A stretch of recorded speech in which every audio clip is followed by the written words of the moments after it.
We are live in 3, 2, 1. Saw everybody. Hello. Welcome back. Welcome back. Episode 16, I think this is. I'm just going to change the background because it was still the Eiffel Tower. Yes. Yes. Welcome back. Another episode. Another day, another dollar. What are we talking about today? We're talking about a couple things. We're talking about Game of the Year was one thing we want to talk about. Elden Ring. It's a game we were talking about, geez, like last year. We both played it, both liked it. Saw some videos recently, reacted to by Asmongold, just, in the feed. And the creators were talking about people who were upset with the audacity that Elden Ring, a game that its narrative components are majorly behind activity walls as opposed to like paywalls, that would be nominated for best narrative when the game Stray exists, and that is a game where you play as a cat, I guess. I haven't played it. I think I would like Stray, but and I want to kind of dive into this idea of like, what is the best narrative? Was Elden Ring's narrative good? And ultimately, like, does it deserve Game of the Year? So, like, would you put it? You've said before you think it might be Game of the Year worthy, right? Oh my god, I wasn't ever a fan really of the Dark Souls series. Like I played them, but fuck, I would put that as game of the last 10 years. 100%. 100%. The game of the last 10 years for me. I love RPGs, like big open world, like sandbox RPGs. So honestly, I hadn't had that much fun initially in a game since probably Skyrim. So yeah. Yeah, it played really well. Like, I think not recently we mentioned that like the initial complaints that we heard were all fairly superficial about things like not being able to be optimized, I guess, which is important for PC players and stuff like that. But I guess like, so my experience going into it is from a Souls veteran, so I was expecting a certain like criteria of game, which you get if you play Bloodborne, if you play Dark Souls 1, 2, and 3, you get these same sort of experience in a nutshell. And part of that experience is not being fed the lore, which is this like controversy point with a lot of these people. And I don't really get that, but did you feel that Elden Ring's like story, like what was going on in the world, was like what was your opinion on that? Like about like its about how we acquire it and stuff. Like I personally don't read the item descriptions. I post VatiVidya videos in the Discord, which anyone can watch to get caught up in the story. He's my guy, right? But like, what's your take on the presentation of the narrative in Elden Ring? I skipped most of the cutscenes. It's a boss grinder and a PvP simulator, right? I was just, I had my dagger and I was sneaking around just fucking ganking people, ganking as many Lobby type people as I could. And then when I realized that wasn't going to work in the bosses, I called you guys in. So, yeah, it's, no, I tried to, like, with any of the Souls games, like, as anyone knows, like, the lore is, like, I don't know, unless you have, like, the player's handbook. It's a little bit difficult to follow. I think that's the meme, though. And I think, like, listen, like, I think the way Elden Ring escalated you into the lore was very well. Like your first kind of encounter Well, it depends on where you went because it's open world, but there's still kind of like a path you need to follow. It's not quite like Skyrim open where you can just fucking like things aren't really like it is kind of aligned step by step to get to these later locations. But the first guy you run into is the guy, what is like the troglodyte or like the fucking like reptile man in the cavern, and they're kind of like nobodies, and then you kind of wander around until you end up at the fortress there. Fuck, I just had the name in my head, but it's not the Red Keep, but it's the fortress. Do you remember what it's called? Oh my God. Yeah, Castle, is it Castle Limgrave? It's I Castle Limgrave, and then there's I think that's yeah, it. might be Yeah, it, yeah. yeah, I think that might be it. Fuck, I've got the map up here. I can't see it. Yeah, anyway, it's something like that. But so you end up there, and then you kind of get introduced to like the main characters, and then you get introduced to like the finger girls and stuff. And I mean, I still don't really know what happened, but I don't care because it was a fucking amazing game. Like, Yeah, no, it's like the I can see the frustration with people who want a like defined narrative and like have the urge to know like what's going on in that game. But Dark Souls has always been kind of just this series that kind of just throws you into this world and you're not really supposed to know what you're doing I've always seen it almost like survival, like RPG survival simulator, to be completely honest. Like the enemies are so aggressive, like you play it for an experience. Like I mean, I like the combat. Some of the traps and the puzzles in it are interesting. I wouldn't say they really excel at them.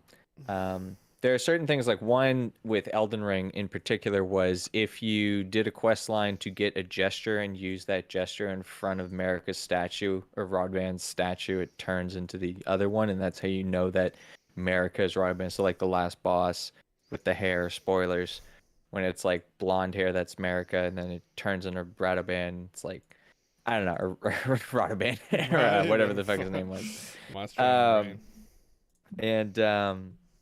and so like yeah, so I personally think that the narrative, like in its entirety, after seeing like what VatiVidia's put out about it, it's definitely, I think it's well thought out.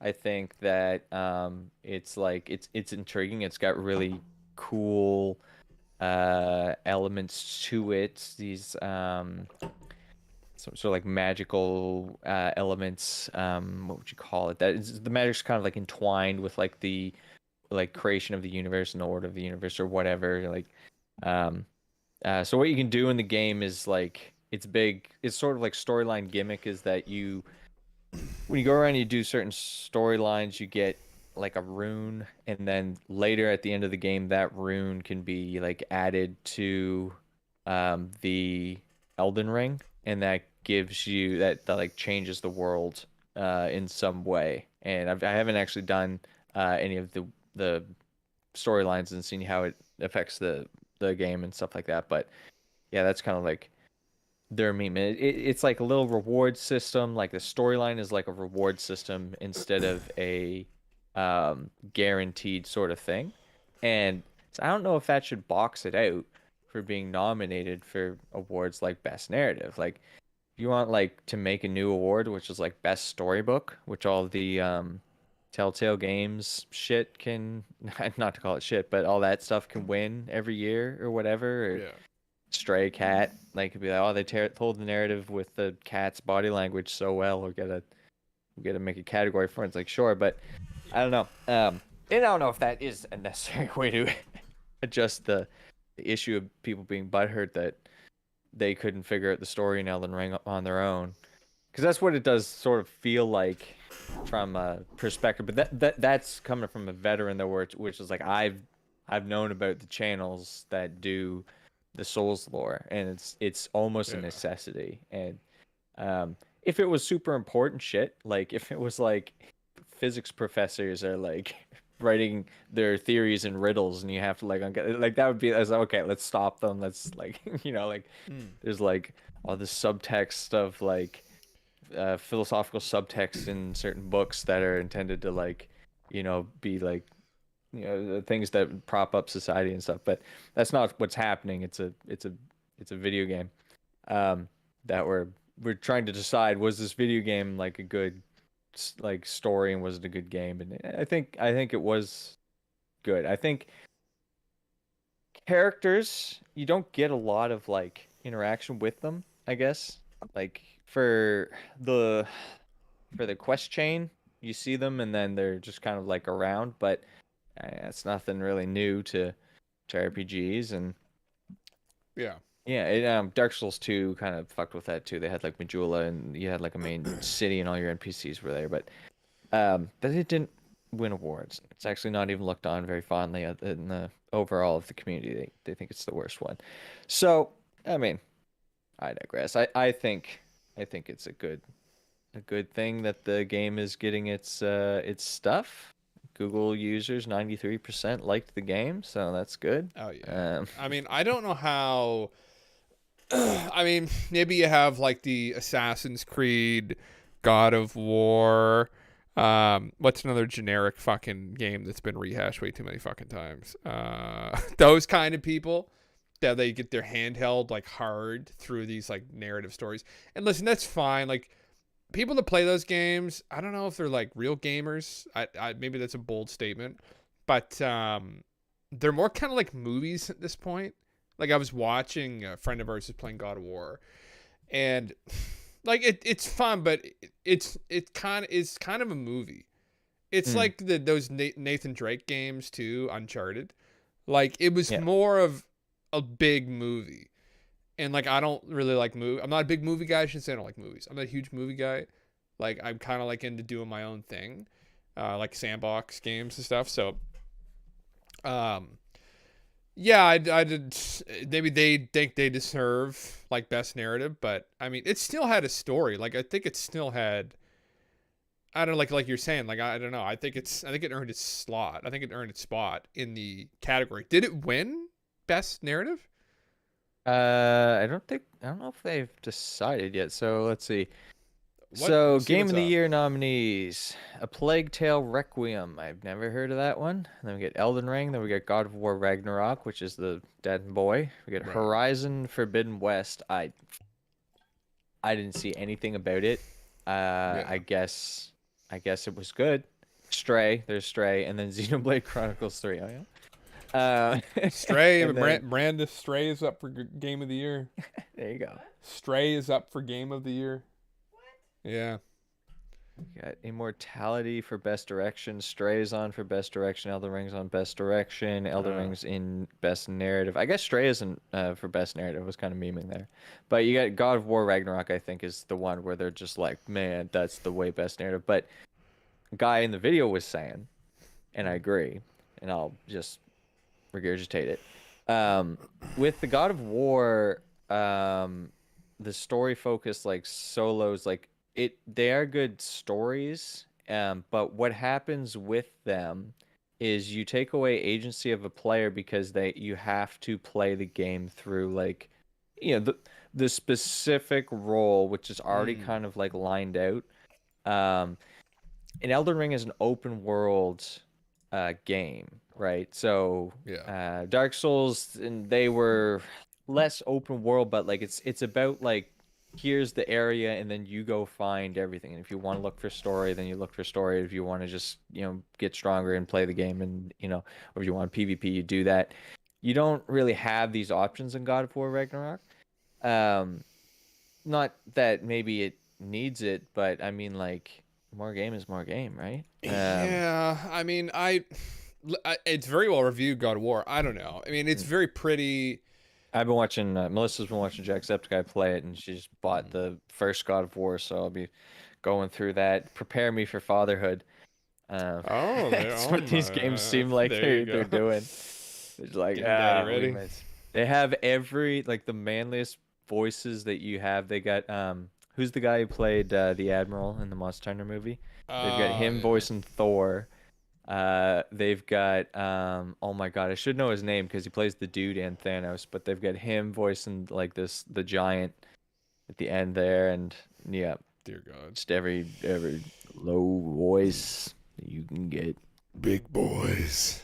Anyone from TikTok there with those low voices, can get you on your video games. Your God of War series has you covered. Video You'll games. always have a character in our video games.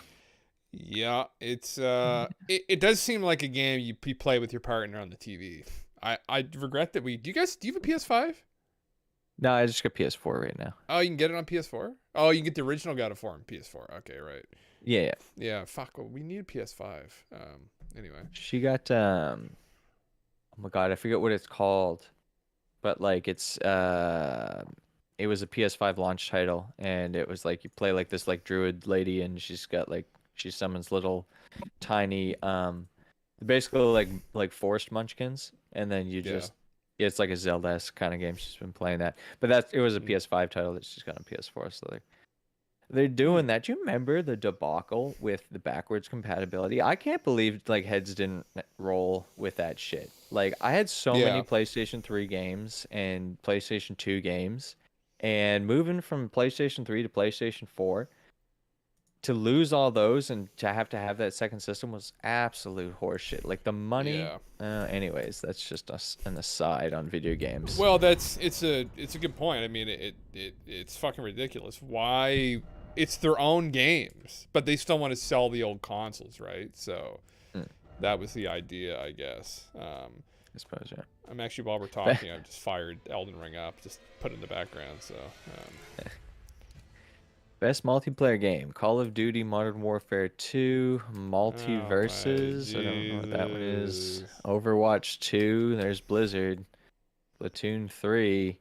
Teenage Mutant Ninja Turtles: Shredder's Revenge. That seems off, but I mean it's a Teenage Mutant Ninja Turtles, I guess.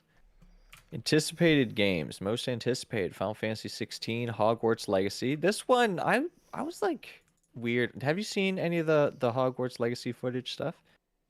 It's like an open world Harry Potter. Kind of Yeah. Oh, yeah. I did a little bit. Yeah. Yes.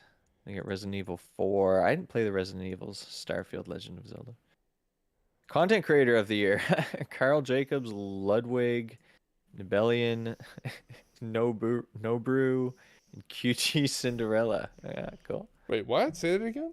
Those are content creators of the year in nominations. Carl Jacobs, Interesting. Ludwig, Nebelian, Nobrew, and QT Cinderella. Congratulations, all of you, on your nominations. Best esports game: Dota 2. What? Oh, okay, yeah, esport. I was thinking best esports athlete. No, I was thinking best. I wasn't thinking esports. I was thinking sports. I was like, You don't Dota's think- not a sport. Oh, so I thought you said dead or alive. Like I thought beach volleyball or something. Oh, Dead or alive beach DOT. volleyball. What the fuck? oh, is- maybe I read it. Dead Life. DOTA. Again. Oh, what the fuck? Valorant, Rocket League. Yeah, I don't know. But Good lord. what I do know is that Elden Ring DLC is going to be fucking fire. Oh yeah, this should be fucking And dope. Make the daggers more viable, guys. Fuck. Like none of the parry bullshit. Like allow us to backstab the bosses more. You like give us a mechanic that we can use. Like I always love the daggers and like the sneaky gameplay in the Souls games, but then you go to fight the bosses and you just get slammed so hard. I'm using a sword here right now, but they'll yeah. do something like that, but that boss will like one shot or something. Every move will one shot, but you can do those things to him. They'll be like, here you are, Jim Russell. Here's your boss. It'll be have some spear, some Sekiro nonsense. These devs are unforgiving. yeah. Yeah. Shut down here, just a little preview. But yeah, that's video game news. What else was? How do we transition this into? We can talk about streaming. So, Yeah. with Dragonflight coming out, we'd be streaming. The stream is fire. It has. We regularly get 10,000 viewers. We just don't say VODs or There you go. anything like that. Uh, our community is the best community. We have the friendliest, most inviting community. Um, That's exactly it. of all like fucking sane-minded, healthy individuals that that love to laugh and have fun um and just are overall friendly and supportive and resourceful and any growing streamers can join our community. They're welcome and and we'll just have a great time. So what I Yes. just did was an Come, example come. of astroturfing, and where it's you create some sort of idea that something is much more popular or loved or renowned than it actually is, and then you present that, and it's a disingenuous sort of um, methodology or whatever to promote traffic or business or whatever. Um, I've also learned that there are things known as embedding. And I guess embedding is when you go to like Wowhead or Icy Veins, or I don't know if Icy Veins does it, but I think Wowhead does. There'll be a little streamer that pops up in the corner. That counts as a view, even though you don't watch it, I guess. So, Okay, that's why they do that. I've yes, caught them yes. doing that. Yes, we all know about view bots. We all know that, like, maybe there are people that just get accounts and they pay to have these accounts all like watch and like their thing as soon as they post it. That's common practice, but then there's some real shifty stuff going on, according to a video Asmongold reacted to. And Hmm. I just wanted to take the time to let everyone know that Casual Cats has never bought a single view. We have real numbers here. These are the real numbers, okay? And and so fuck those fakers, Watch Casual Cats. Yeah. Um, Yeah. no, like I'd imagine, like what was one? There was one Twitter account that like it was hacked, and it used to be owned by like a football player, Hmm. and like someone had just like bought it from the people, and then they revamp it, and then they've got their account, and it's like I think this was the problem that Elon said Twitter had, and they apparently he's fixing it. I don't know. This is where this goes, I guess. The big one in the news is Elon fixing the Twitter bots. Now we don't really care too much. We mean you don't use Twitter all that much. But social media in general, it's kind of like it's kind of like a shitty thing. Makes me feel all poopy inside. Makes me feel like makes me feel like good guys finish last. This is the feeling it gives me. It makes me feel bad. There's nothing we can do about it other than, I guess, maybe discourage people, or say it's morally unjust. But I think, like, I don't know, a competitive marketplace is always going to spawn these types of like um middlemen with shady practices, right? So it's like, I don't know. How do you combat it? I know how you combat it in WoW. You fucking log on at 7 a.m., you find them, and you prowl, and they're AFK because they're running their scripts, the boomkins, and you just fucking get them. Or sometimes you see them, it's like a Tauren riding another Tauren, and they're going for the herbs, and you just fucking you stand at the certain herb, and you can kill both of them because there's only one person guiding that setting, and but it's not that easy in the real world, right? So I don't know. Does viewbotting concern you? What would you and would you lose respect for creators that you follow, saying maybe even in the fitness community, because he said that there was a lot going on in the fitness community with that.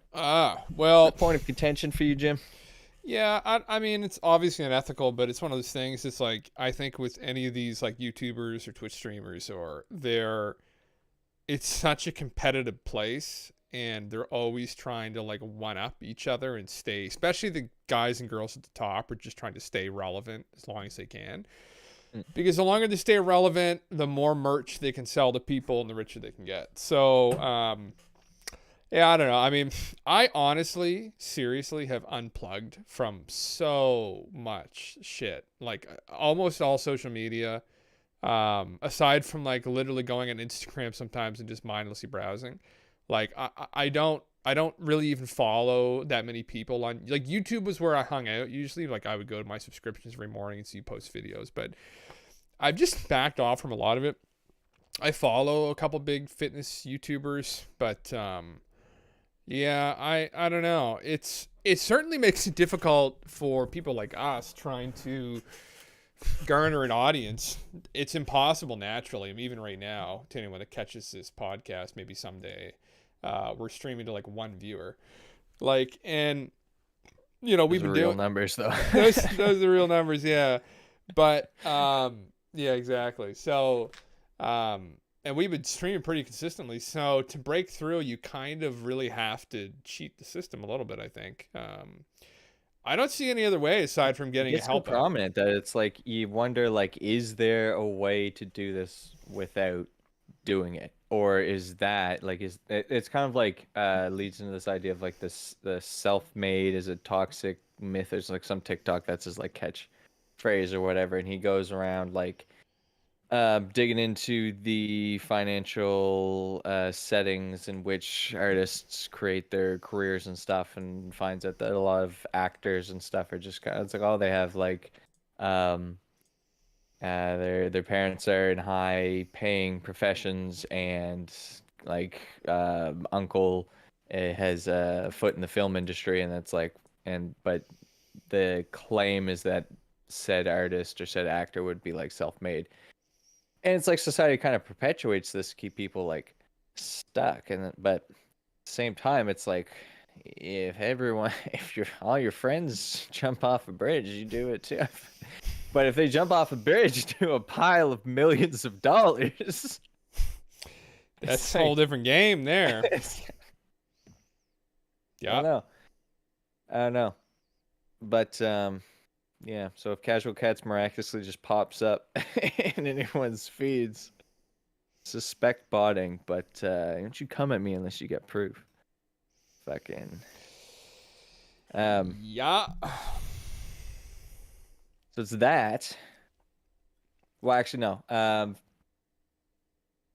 Further troubles for us, more so, is that YouTube, instead of standing up for themselves against the Canadian government, has issued a call to Canadian content creators: fight back against Bill C-11. Stop this terrible thing from happening to YouTube, because YouTube is daddy YouTube, and so all Canadians rise up, I guess. Um, Mm.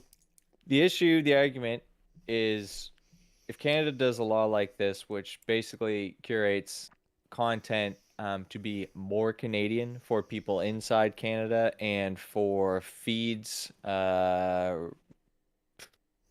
make almost like having like a Canadian, it's like a Canadian fairness law. It's like all these things have to be, all your content that you're producing has to, not all of it, a good proportion of the content has to be like promoted Canadian content, CanCon, which is nonsense, because in today's day and age, you might not be able to have the luxury to work with someone that's like in Canada that can get all your stuff done. It might be a lot cheaper for you, a lot more efficient to like outsource editing to a person in, I don't know, India or like, or in China or like wherever, or I don't know, like I don't know how they do it, but or just in the States, someone who's like moved down the States because the scene is better down there. There's going to be people with that sort of skill set, and as Canadians, if we want our content to be CanCon and thus be promoted like algorithmic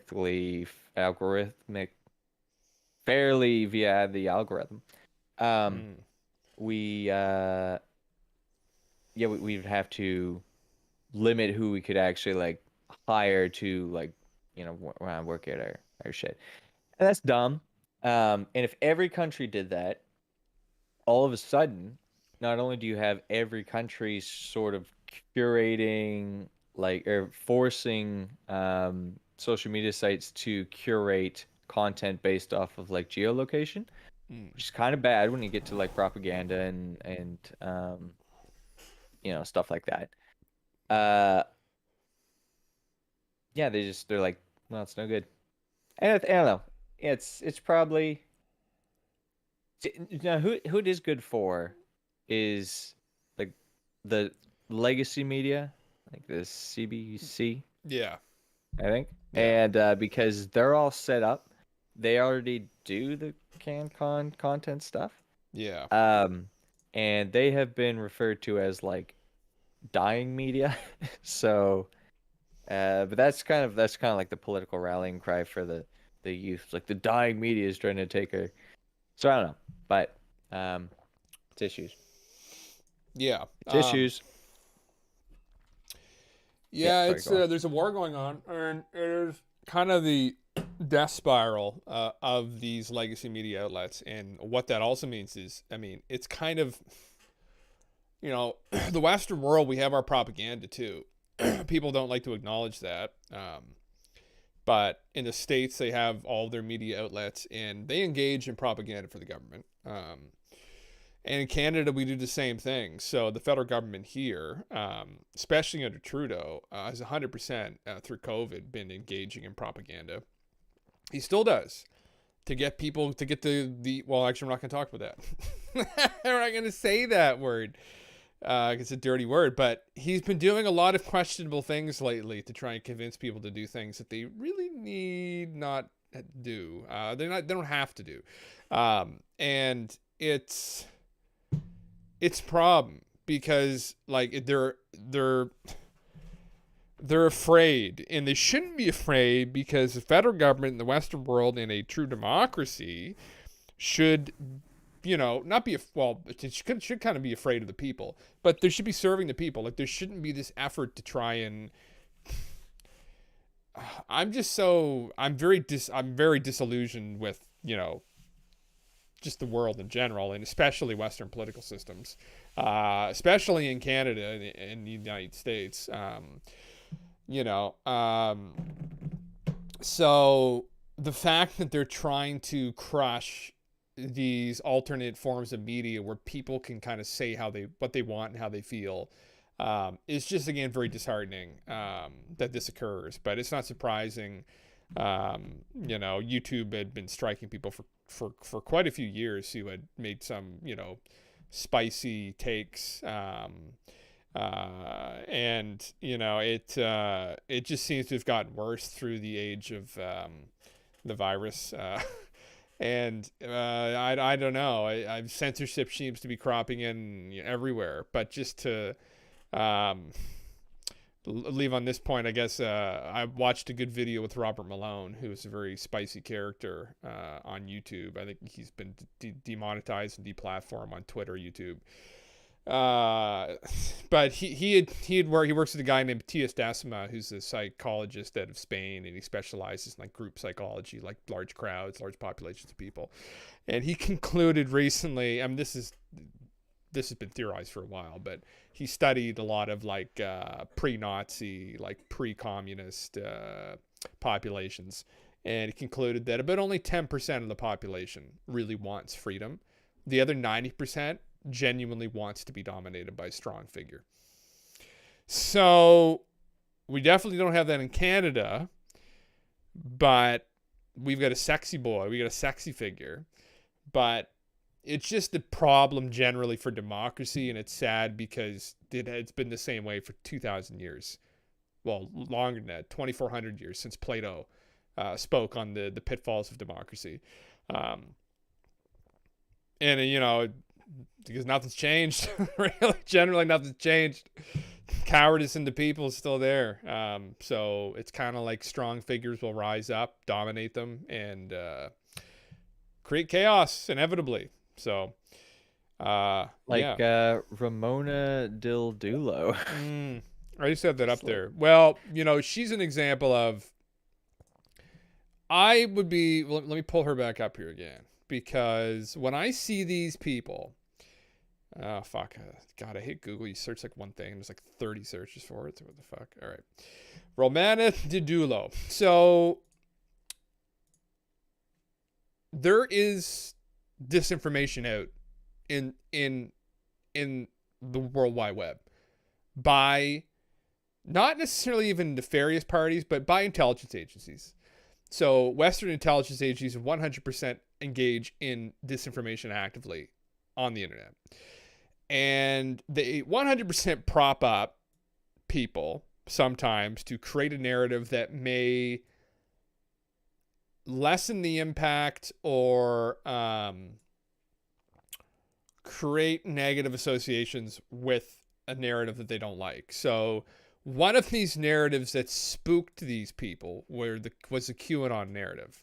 So the QAnon narrative has attracted a lot of schizophrenic people, as conspiracy theories tend to do, but there is an element around it that is not bullshit. And the media has latched on to this suspiciously, in that QAnon is this dirty word and they only associate it with crazy people. It's kind of what happened with just conspiracy theories in general in like the 50s and the 60s and the whole UFO phenomena, where a couple wacky people got associated with it and then everybody gets painted with this brush. Even people who didn't really deserve to get painted by that brush, like Betty and Barney Hill, more legitimate people who may have actually had real experiences. And I always wondered if that originally was just some kind of like, if it's in the human condition to like brandish people with like that crazy brush because they might be saying something that is true and dangerous and it scares you. And but then as well, I think because of that truth, and because real truth can sometimes be dangerous to people, they don't want the truth revealed. Probably we're looking at intelligence agencies involved with stuff like this. So when I briefly read over her Wikipedia here, I mean, so what she say? She is a Canadian pretender who proclaimed herself to be Queen of Canada and later Queen of the World. She is a leader of a sham government called the Kingdom of Canada, led by the Canada First Party, an unregistered political party in Canada, of which she is the founder. She has granted herself the title of Her Royal Highness. She promotes pseudo-law theories derived from the sovereign Canada citizen movement, and is one of the most prominent figures of the QAnon movement in Canada. So you can see how all of that bullshit led up to the QAnon movement in Canada. So it's very clever, because this woman, by the end of that paragraph, you are convinced this woman is fucking batshit crazy. And then they associate QAnon with it.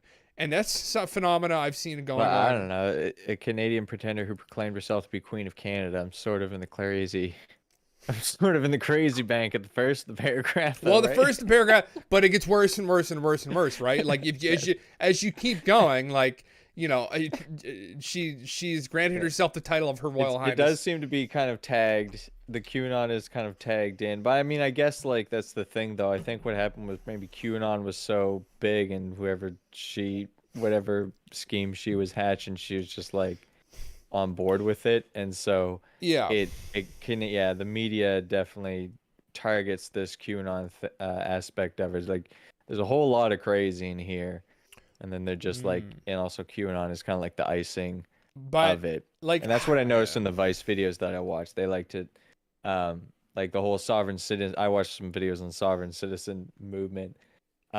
Basically, it's kind of silly. So what they say is in 1871, all the states like united in a sense of some fashion, where you were no longer like a citizen of a state in the US. You were like an American citizen, and then you just like lived in this state. And then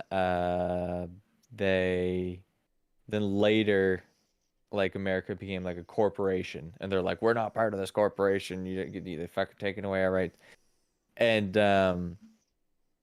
yeah, But and so like that is sovereign citizen, and that is, I don't know, like it in the face of a tyrannical government, you'd want to preserve some sort of right to say like, yo, this is, yeah, the government, but like ultimately like there's wrong there. You want to be able to like call it out, and in some ways I would suppose, it depends, it's all very contextual. I can't really get a general a general guide as to what to go through in a state of tyranny with your government. I mean, maybe Casual Cats will end up being just a fucking step by step, like this is how you deal with it. Fucking Mhm. started during the vaccines, and here we are. But yeah, yeah, the QAnon thing definitely seems to be a like a buzzword that they're kind of attached. I mean, I don't know exactly how, I don't follow Ramona. I'm not one of the 70,000 followers or anything like that. And I'm also not a sovereign citizen in any way. Um, but yeah, but I would imagine the QAnon, it seems to be this like thing that's either attaching itself in the way of like talked about like Adam Smith's invisible hand. There's almost like a Mm. uh, just it's just becoming adopted because it reaches a lot of people. Because if you talk about QAnon stuff or whatever, then almost like algorithmically you're going to be presented to QAnon um, uh, types, we could say, and people who may be looking for reasons to declare their sovereignty Yeah. and Well, what do you call it? Their duty to the queen. well, Um, but I think like in all these things, there's elements of truth, right? And also, listen, to give the intelligence agencies a break, who I just accused of, propping up these false prophets to discredit these alternate kinds of thinking that may threaten like people's faith in our political system.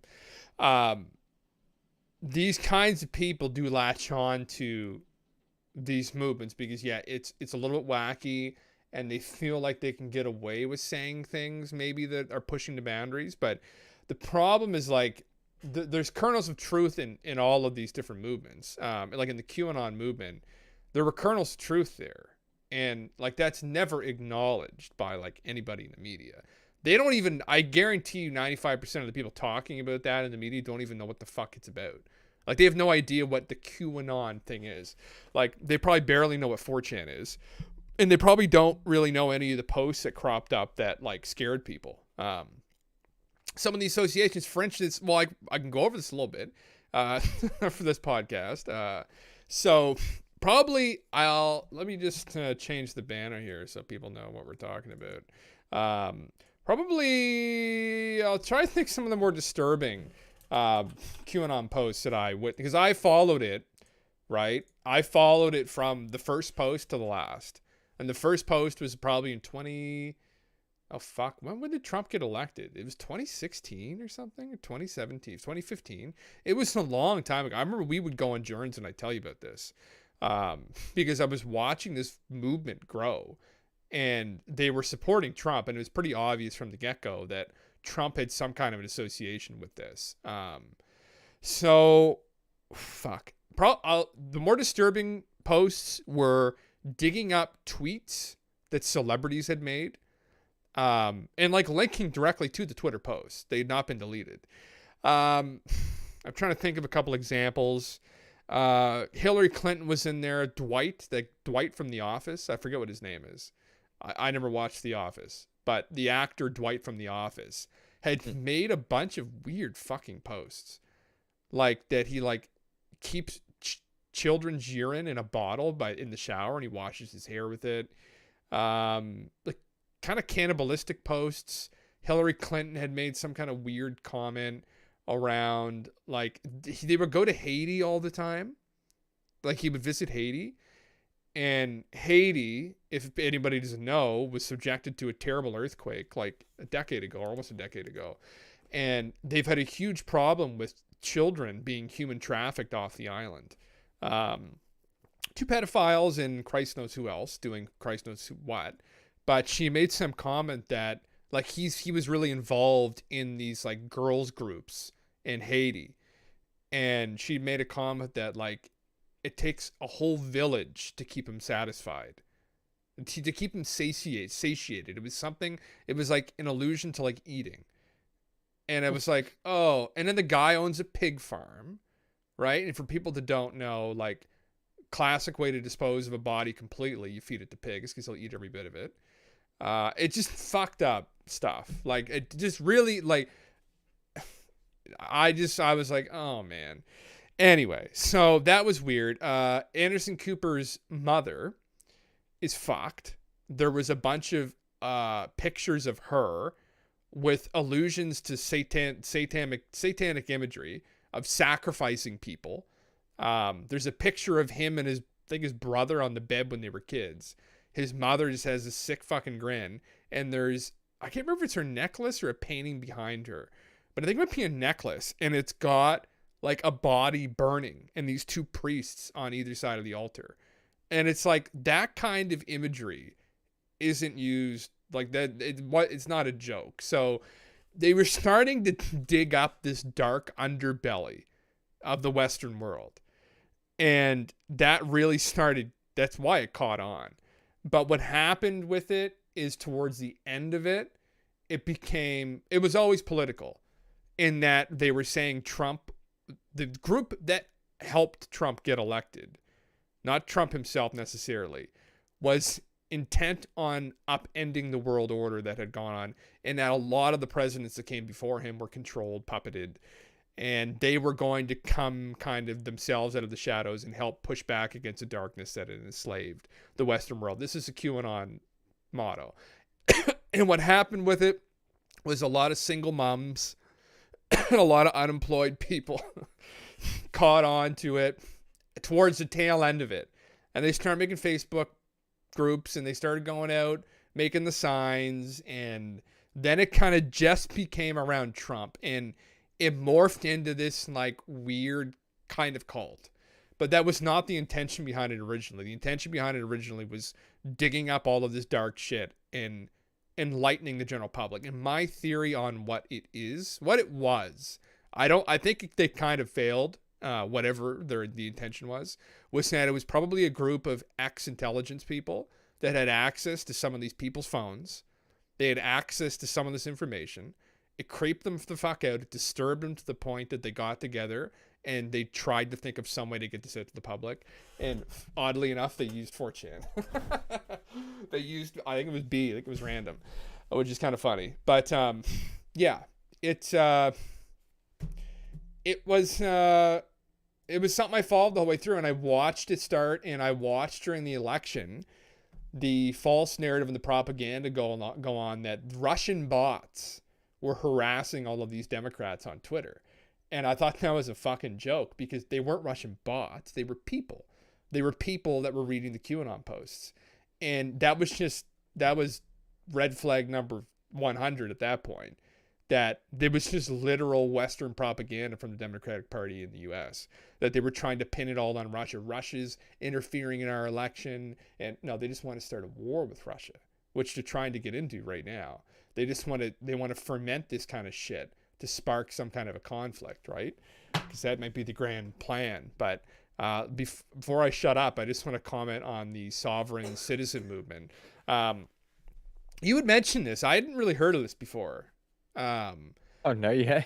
There's tons, like, it's most popular with people memeing on it, and just like the video recordings of them being pulled over and like, I'm a sovereign citizen, I don't apply to your laws, blah blah blah. It's great stuff. It really is. It's kind of a meme, but I don't completely disagree. Now, I'm not supporting this. I'm a Canadian citizen.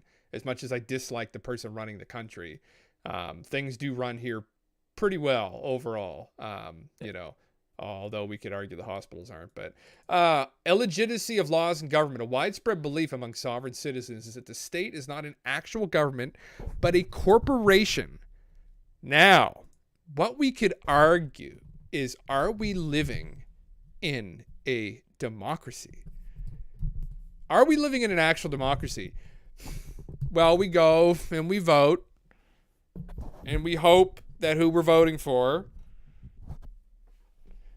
isn't influenced by third parties outside of our country, isn't bribed by third parties out of our country, and the candidates that are brought to the table aren't influenced as well. Like, for instance, whether it's from the Liberal Party in Canada or the Conservative Party, that those people weren't kind of bribed or helped along to that place, and then you've only got those two people, and you get the NDP here in Canada as well. But my theory, we talked about this before briefly. My theory is that there is a corporation that runs the world. Now, people talk about like Illuminati, the dark hand, the shadowy hand. People mention like Klaus Schwab and the World Economic Forum now. That's like the new meme. I don't think it's none of those guys. I think it's legitimately a corporation that runs the world. What they are exactly, I don't know, but that's kind of an intuition from all that I've seen over the last however many years I've been looking into the stuff. But that it's not just one family from one place, it's a group of kind of elitists. The Bilderberg group would probably be close. I mean, that's not what it is either, but it's probably closer to the truth. It's probably people that have money that aren't like on a there are definitely hyper wealthy people that aren't like on the wealthiest people. Like Elon Musk is not the wealthiest person on the planet. I don't think he's even close. I like there are people that have control of way more wealth, and they have their kind of tendrils deep into like big groups like BlackRock, that control a lot of assets. I think they've got their kind of their hands, they're the puppet masters that are control of all of these big industries, and I think it's legitimately a corporation that's made up of people from all over the globe, like from China, from the U.S., from Europe. I think there is a group that's involved with this, and they use blackmail, and they're unbelievably wealthy, and that's how they pull strings. So you could argue that really. Now, I mean, that doesn't give you an excuse to fucking be going 150 in a 60 zone. Like, you can't pull out there's a corporation that secretly runs the world. You're all influenced. It's like, well, no, bud. Like, there's reasons, there's laws in place. These people are fucking idiots. But you could make that argument that we're not really living in true democracies and that the rich do rule the world. And they've ruled it through blackmail, bribery. I mean, even what happened with Epstein, right? Which is not talked. Another massive red flag. People should be like... The fact people aren't asking more questions about that too, but it's not surprising, right? 90% want to be cocked and fucking ruled, I guess. Well, theoretically, I would agree with that statement probably. That we're not living in true democracies. The world is run by the rich. It's run by like some wealthy corporation essentially, and therefore, what do we do though? I don't think that you're not going to be able to worm your way out of like the court of law. It's way more complicated than that, but I get maybe where they're coming from. That what I saw in the videos actually, which is really fucked up, is I guess is when they have their little get-togethers and stuff, they state what laws that they can all abide by, and they give people they say to like the people that show up, like, you have the ability to arrest people in like a citizen's arrest manner, and they have peace officers, I guess. And they're like, again, it was a Vice guy doing the interview. He's talking to this guy, and it's like English is his second language. He's like, I have zip ties in my truck. He's like, you have zip ties right now? He's like, oh yeah, I have peace officer. He's got like a thing of duct tape on his arm. It has PO written in pen on it. He's like, I have enforcement. It's like, holy fuck. Like, it's like, it's a thing to laugh at, but then they start getting organized, right? I guess over in Europe they were doing combat drills, because in Europe the meme is there's this one part to their I forget what it's called. It starts with an M. It's like I'm assuming it's like a constitution or whatever, and so what it states is that for a certain lord, group of lords and ladies or whatever, they could, like, they would reserve the right to like refute the king if they felt they were being governed unjustly. And I guess it was like removed from their literature there a year later, but that's kind of like their rallying cry, and across the pond there. they had these like they were getting together in the parks and they were all carrying like big tires and like doing like skirmish like football kind of tackles and stuff, getting ready for it. It was cute, but it's like, oh my god, these guys are gonna get shot. These boys are gonna be shot, and it's gonna be really sad. And it's like, I don't know. The reason it came on my radar was that guy during the Christmas parade in Minnesota or whatever. He like drove his car into a crowd, killed like 6 or 8 people, and some of them were kids and stuff. And his defense was, he's like, I don't need a lawyer. I'm a sovereign citizen. Like, let's like hear me out. And they gave him like 760 years in prison. Um, so that's about as far as you get with like the sovereign citizen. Like, Holy with like, bud, yeah. so I mean, like it, if like, because so I and there, there's a message here where it's like, again, you don't want to suggest that people not organized against like what they find to be a tyrannical government, I guess, but it's like you gotta like, I don't know, is there a structured way to do it? I don't know, and that's probably something Well, that they would keep very under wraps. Well, I mean, I guess the right thing to do is just to exercise any sort of influence you have on your country through like the right. democratic voting things, and then you get a situation like the States where they start saying that the voting thing's just scammed, or maybe only one thing is kind of scammed, or it's just a little broken or something, or maybe it wasn't scammed, maybe it was a miscommunication, but all of a sudden you get like a ramp up of these people like invading the Capitol, and then you get and then we come to the kind of place where we're now, where it's like, oh, these people are the types of people that do these radical and irrational things, and so now Mhm. anyone associated with those people is now automatically kind of like um you're just kind of like painted with the same brush, and it's all conspiracy stuff. And I'm not trying to move into like any sort of civil revolt here in Canada. I think we're pretty comfortable in Canada. I'm part of the 90% here, It's getting cold outside. I don't want to be outside with any sort of sign or any sort of like agenda to picket or whatever. YouTube says we should all be going to Ottawa to picket fucking Bill C11. That's not Yeah. gonna happen. It's cold. YouTube, okay? You send me some fucking booties. Send me a nice warm hat and me some blankets, some hot chocolate.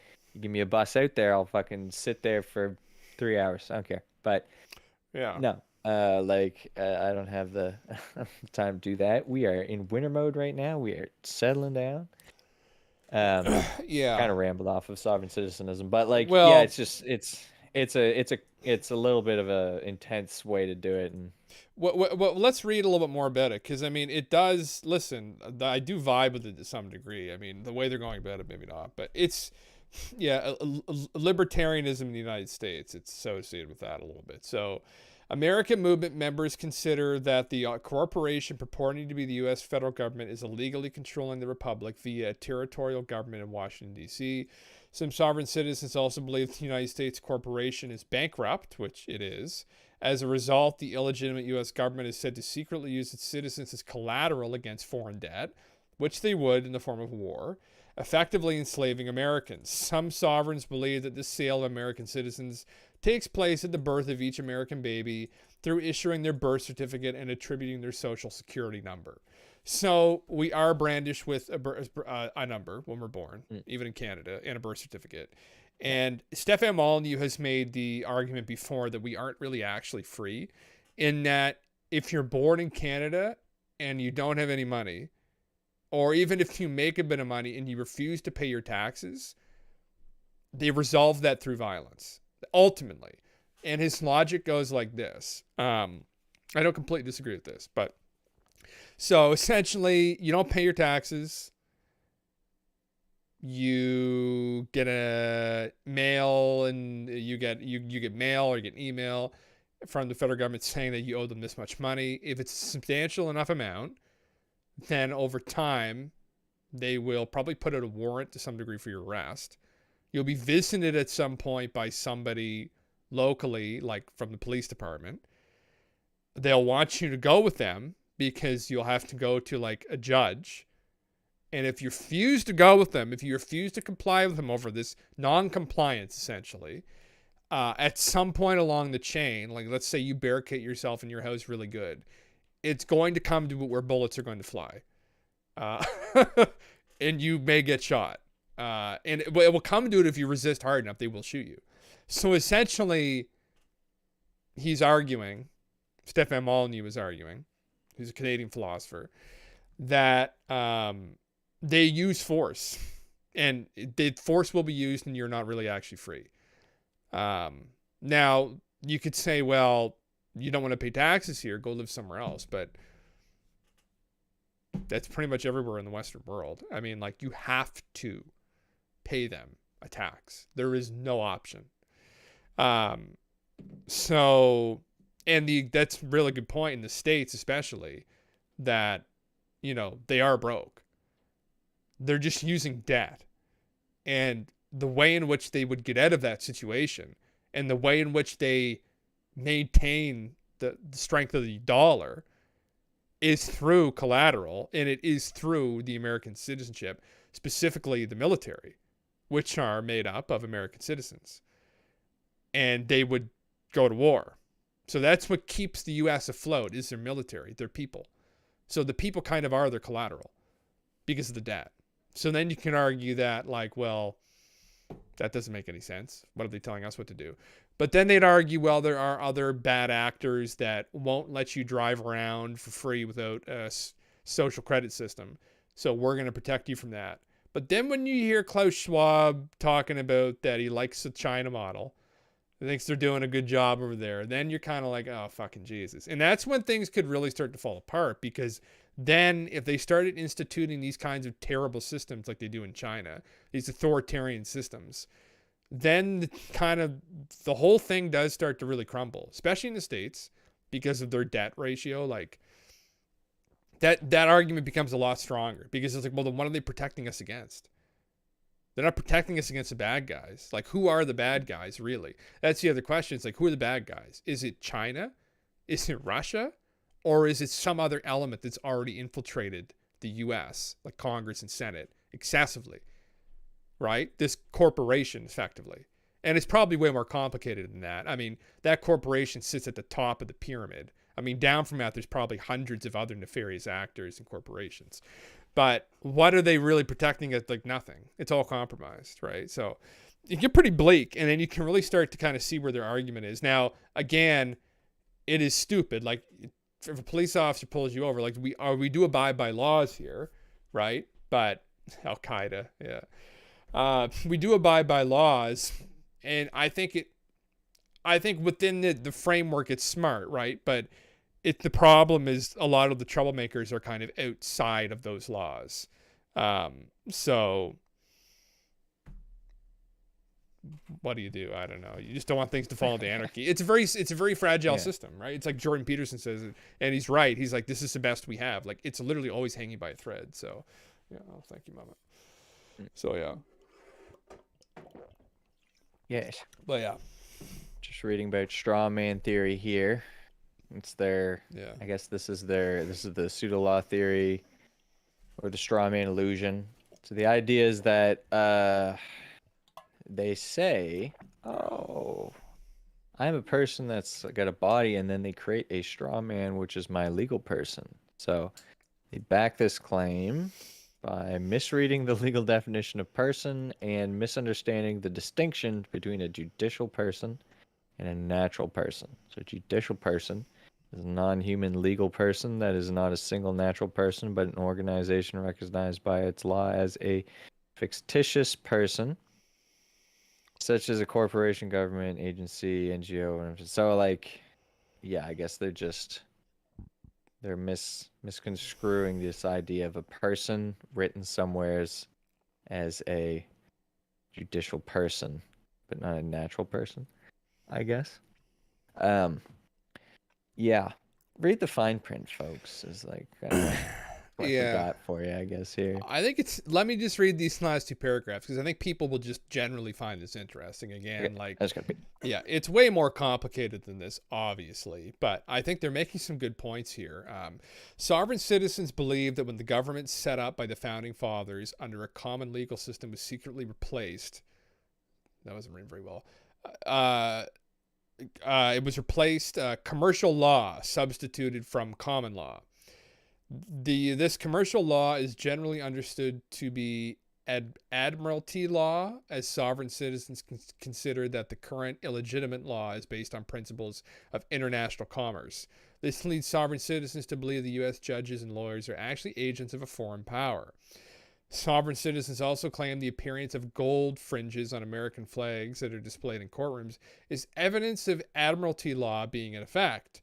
Sovereign citizens will therefore challenge the validity of the contemporary legal system and claim to answer only to God's law or to common law, meaning by that the system which supposedly existed before the conspiracy. There is no consensus among sovereign citizens as to when the secret change of political and legal system took place. Some believe it occurred during the Civil War, while others date it to 1933, when the United States abandoned the gold standard, which is often believed to be the cause of the country's bankruptcy. Yes. According to one version, the vehicle for the change was the District Columbia Organic Act of 1871, which sovereign citizens believe created a United States corporation to govern the District of Columbia under commercial code. This form of corporate rule then extended to the entire country. Another theory has it the country was secretly reorganized as a post office in 1789. Pseudological schemes attributed a particular power to the Universal Postal Union and to the use of postage stamps on legal documents. Yeah, that is interesting, actually. I don't know, what is admiralty law. I just read Leaky. Let's see. Foreign power. This commercial law is generally understood to be admiralty law, as sovereign citizens consider the current illegitimate law based on principles of international commerce. This leads sovereign citizens to believe the U.S. judges and lawyers are actually agents of a foreign power. Sovereign citizens also claim the appearance of gold fringes on American flags that are displayed in courtrooms is evidence of admiralty law being in effect. So to read out admiralty law. Admiralty law or maritime law is a body of law that governs nautical issues and private maritime disputes. Piracy. Personal injuries to seamen. Conspiracy theory. A pseudological conspiracy theory of American origin, notably present among the anti-government sovereign citizen and freemen on the land movements, asserts that at some point maritime law, which they consider to be the law of international commerce, substituted for the original legitimate common law system as part of a broader conspiracy which secretly replaced governments with corporations. The judiciary hence became admiralty courts. Judiciary hence became admiralty courts and no actual jurisdiction over people. Sovereign citizens notably claim the presence of gold fringes on American flags displayed in courtrooms is evidence of maritime law being in effect. One variation of theory, misinterpretation, standards and nautical sounding words, merit, frivolous. Yeah, I don't know. I mean, well, listen. I mean, that is kind of definitely out there, but people do think back in 1933, was it the Glass-Steagall Act? There was another act that was passed, I think it was in 1913, that got passed in the States. The Glass-Steagall Act, yeah. It's a banking act. Effectively separated commercial banking from investment banking. It was 1933. Okay, yeah. So that was the same year that they got up the gold standard officially. I thought the gold standard was in the 1970s. What the fuck are they talking about? Yeah, that was in the...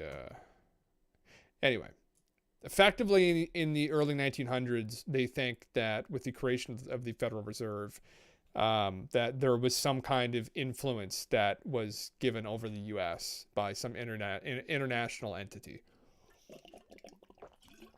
and then it was compromised ever since. Yeah, but then I mean, you can go back to the founding fathers' tenets and look at them and be like, oh, every man is free except all the ones I own on my cotton farm.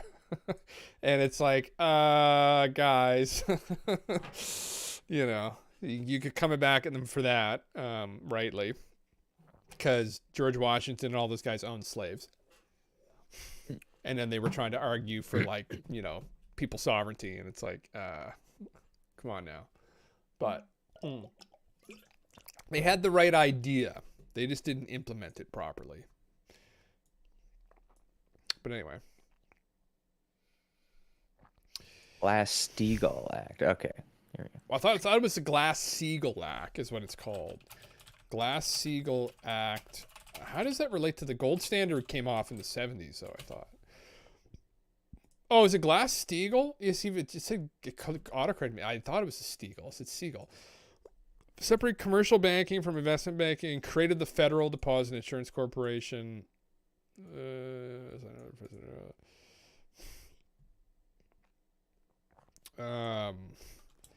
Glass-Steagall Act conspiracy.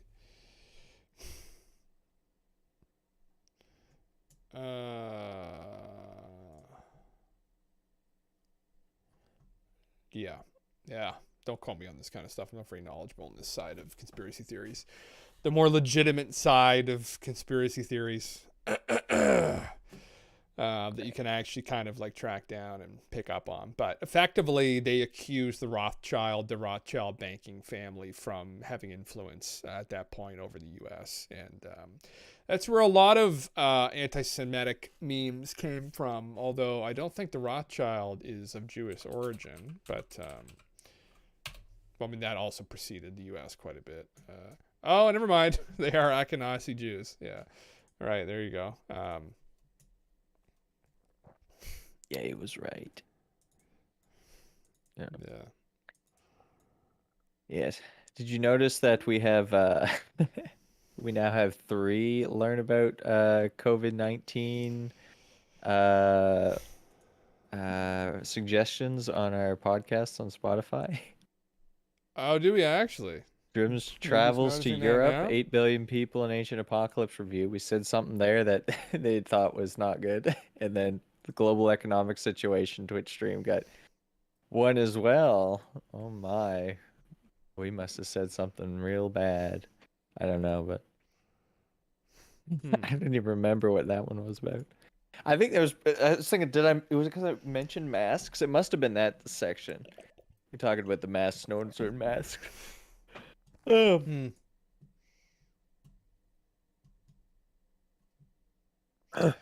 Interesting.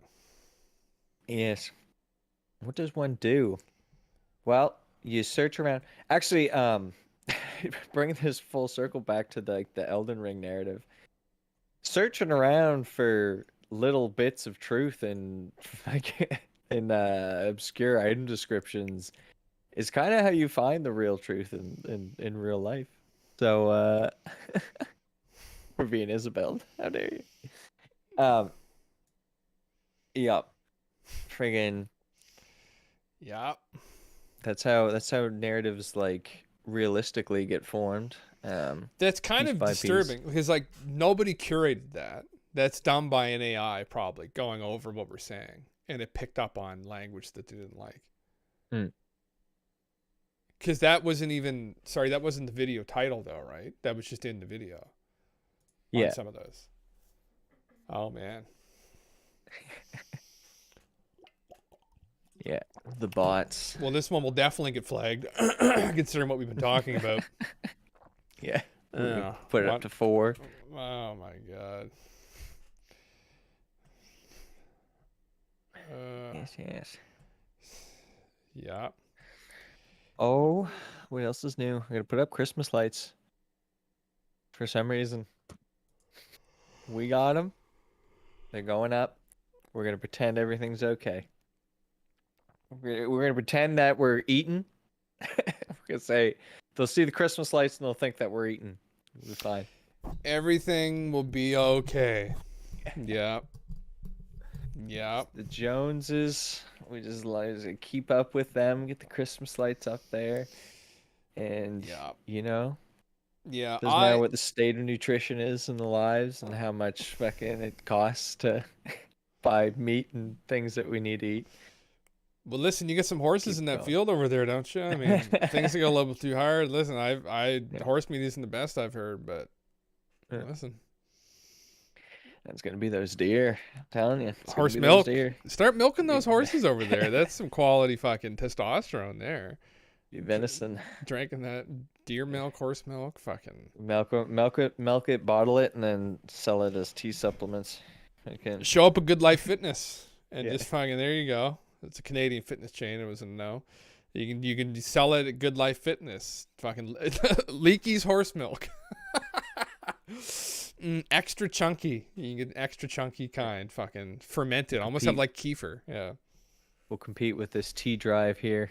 Oh yes. Testosterone support. Yeah. I swear. Listen, if you actually drank that horse milk, no joke, you'd probably get testosterone boost. Okay. Not probably. recommended. I can't even consider it because of the fucking what's that show? The Jackass was 3 or something. Jackass, I don't know if you saw that. Drank the horse cum. Steve-O drinks the horse cum. Oh my god. It's not gonna wrong with that boy. Oh yeah. I don't know. If you go on deep in the internet, you can see people drinking it from the source. Yeah. That is not a pleasant experience. That is actually But are that's very those the real sick-inducing.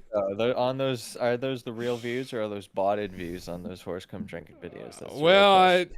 I don't know. I feel like those ones might be real. Those might be real views on there.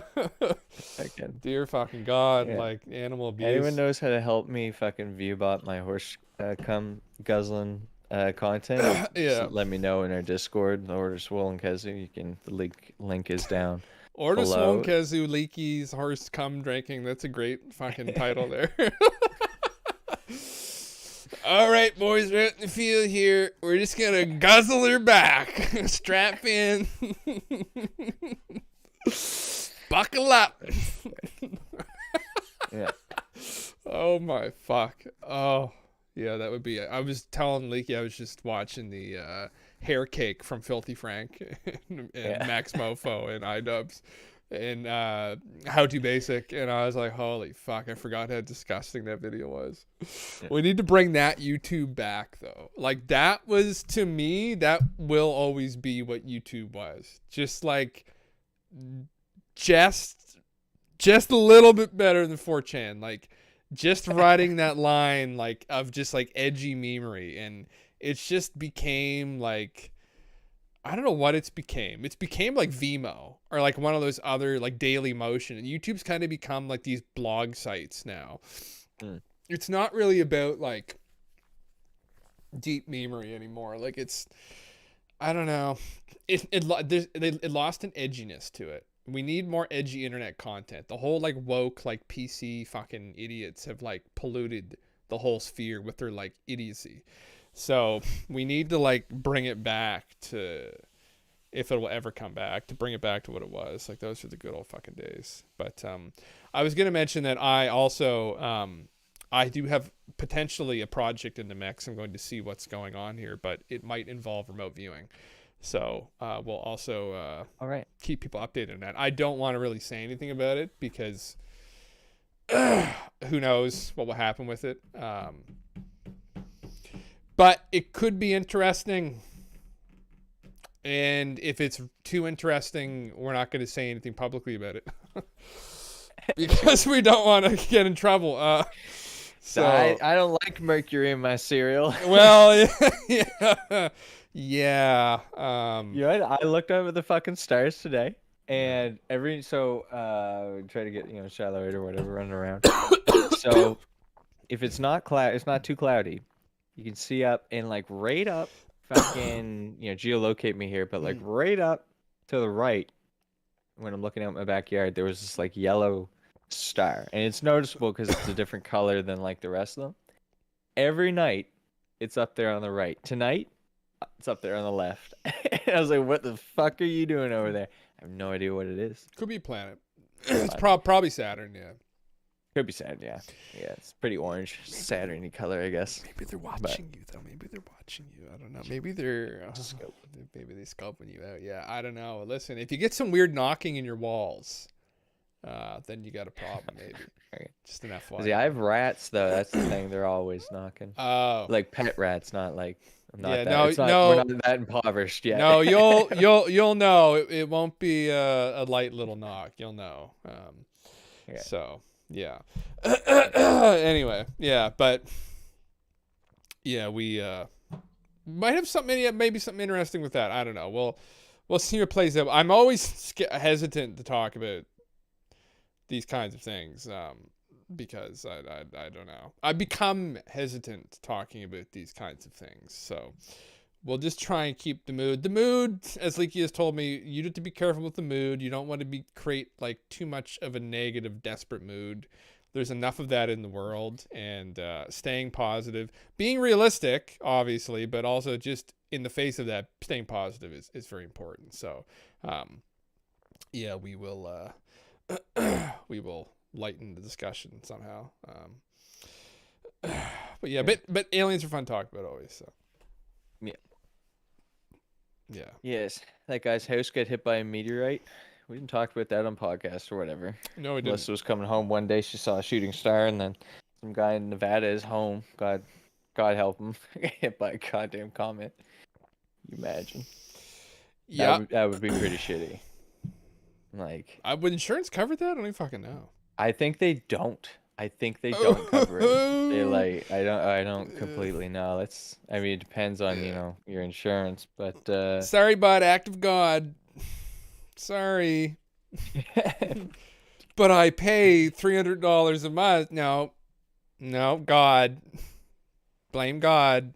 Yeah. Does insurance cover media damage? The short answer, okay, so yes, home insurance would cover a direct meteorite strike that damaged your home or its contents. Well, that's phenomenal. I would maybe send that out. You guys should have meteorite insurance nowadays. We didn't think. I remember Mr. Pierce in grade 10 English would always talk about, like, he was kind of memeing on the it wasn't really wokeism. It was a meme before its time though. He would talk about how we all should have meteorite helmets on. Like it was in response to just being like people being too overprotective of their kids, too worried about their kids are going to get hurt and everything has to be safety first. And so he said he'd have this big meteorite and he'd go right on about it, and it would be super thick like titanium. You'd have a little screen. And he said you could have your little iPods like plugged in there, and you could plug it in, and then you could have it'd be perfect, and then no one would get their head destroyed by a meteorite, which can happen literally anyways, at any time. And yeah, it was such a great thing. And there were some fireballs spotted in the sky by one of the cities in our province. Yes, Galen was saying. But a lot of UFOs space are up. trash. A lot of space Space trash. Well, they were going through the Torrid meteor stream, I guess. If anyone watched the Graham Hancock, we talked about this before, but that can sometimes increase space trash. I guess we didn't really talk. We kind of talked about it, but we didn't really talk about the controversy around his show that you mentioned. Yeah, some TikTok guy was like, what is it? There was certain archaeologists in, where was it? Some place that started with an M. They were like, what did they say? They were just like, no. They're like, no. Yeah. So they talked about that one person that he took out of context, which I kind of remember her because I remember like the clip that they showed of her, brief it was. I was like, that doesn't seem like it's in context. No. And then what was the other thing? Oh yeah, they criticized how he brought on a geologist instead of an archaeologist. Right. For like this yeah. and that. Well, no, like when the entire academic field of archaeology or like the non-fringe parts of it sort of like blacklist you, how are you gonna hate on the boy for not getting an archaeologist? Like I got this one guy who's never heard of me. He just did his bachelor's in archaeology. We got him out here looking at rocks. It's like, no, that's not gonna work. Get it someone who like is invested in your I mean, so yeah, I was gonna. Well, I get the yeah. point, but I don't know. You said before that about that guy who noticed the water erosion on the Sphinx. It's like, do these people, are they coming in with a non-bias? Are they coming in with like um an open-minded uh composure, or are they coming in with like what's the word? Um I forget. But like there's a stigma. And so it's like, I don't know. Yes, it probably want some archaeologists to say like, yeah, because that is kind of how we define our fields. We look at people specializing. But his big argument, of course, is like the well, not big argument, but the argument that Graham makes is that like these archaeologists are stuck in the mainstream ways, and uh, yeah, I don't know.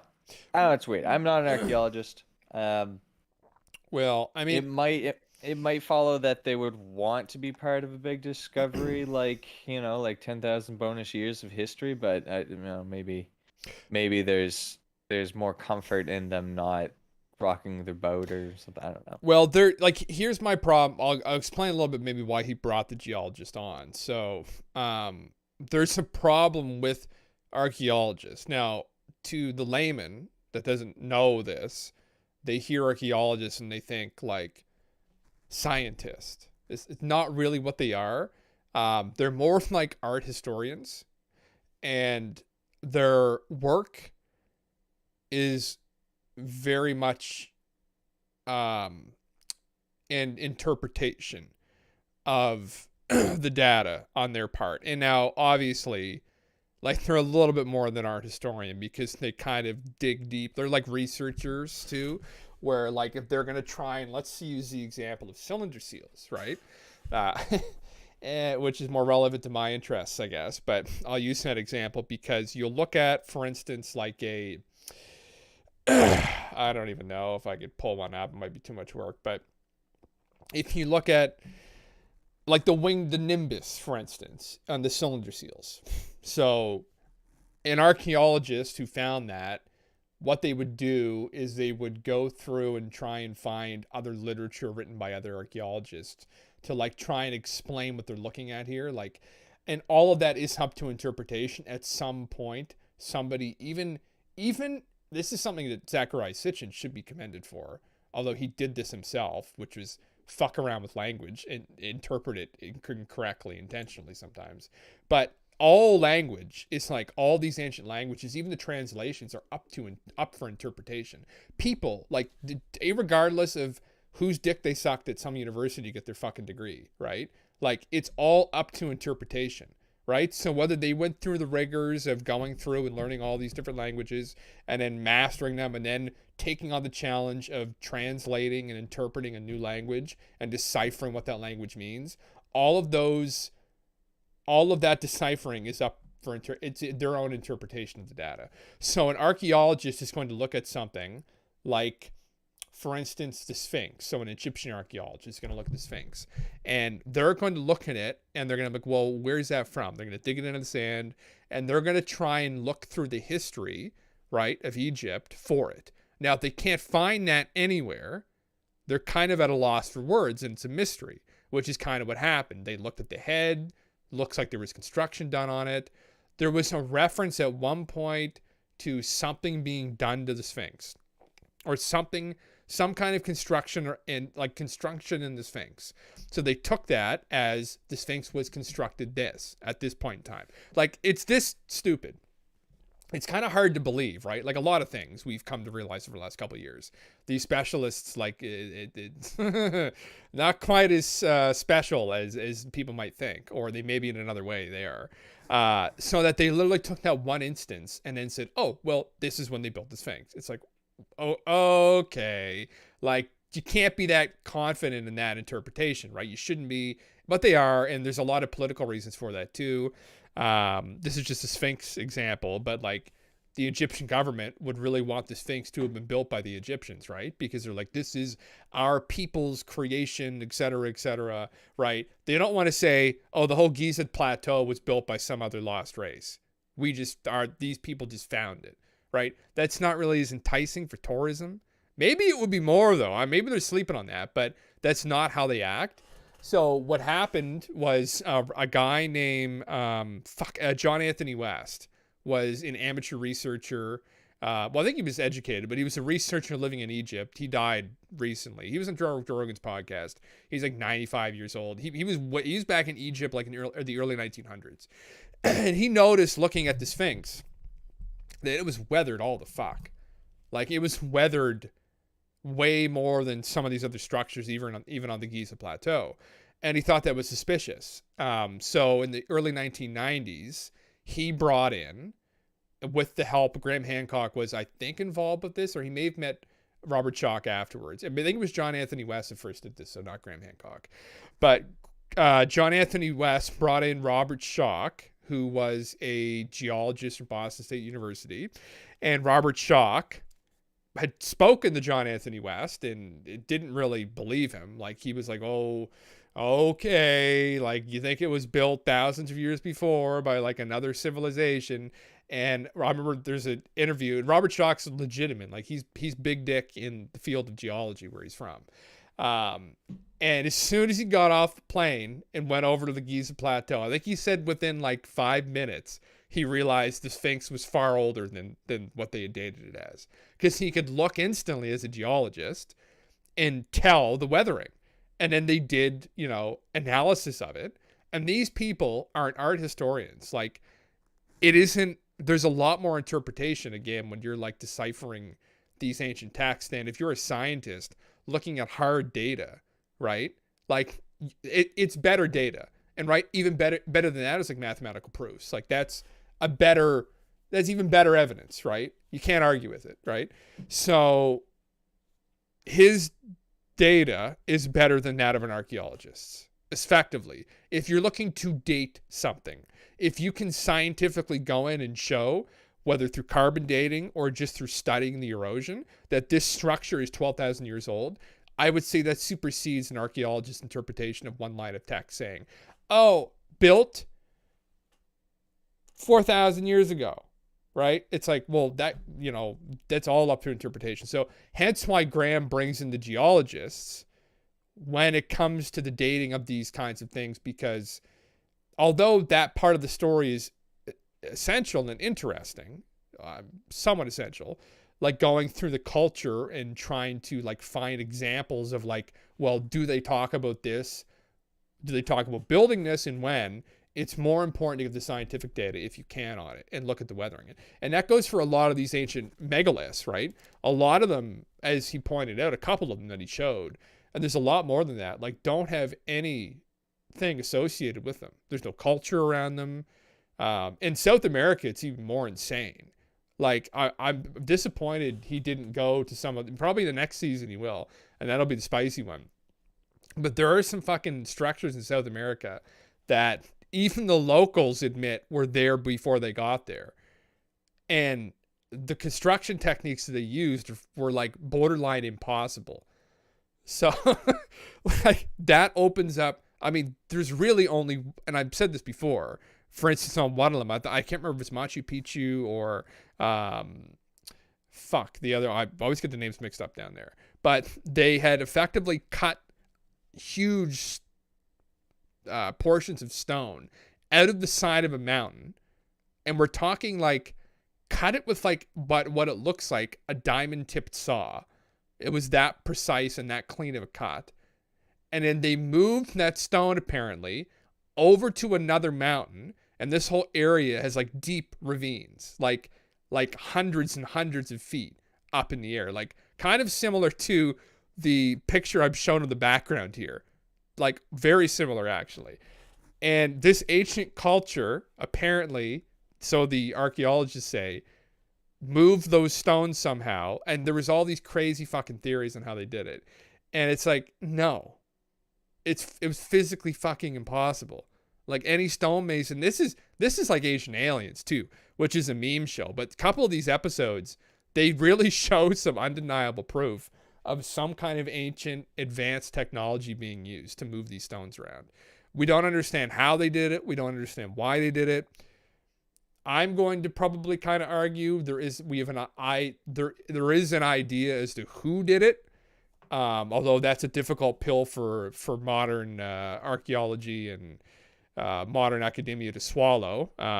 But yeah, it's out there and it confronts them. And ultimately, I'll stop rambling about this because this is very relevant to my interests, obviously, that the show was. But I didn't like that Graham took that woman out of context. I'll just say that.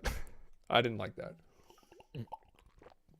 Oh, there was the other thing that they said during the show. He had like the X-rays or whatever of the ground, and there was one part where they said that like they claimed that it's like built on a place was got a bunch of like volcanic pits or something like that. And there actually aren't structures underneath.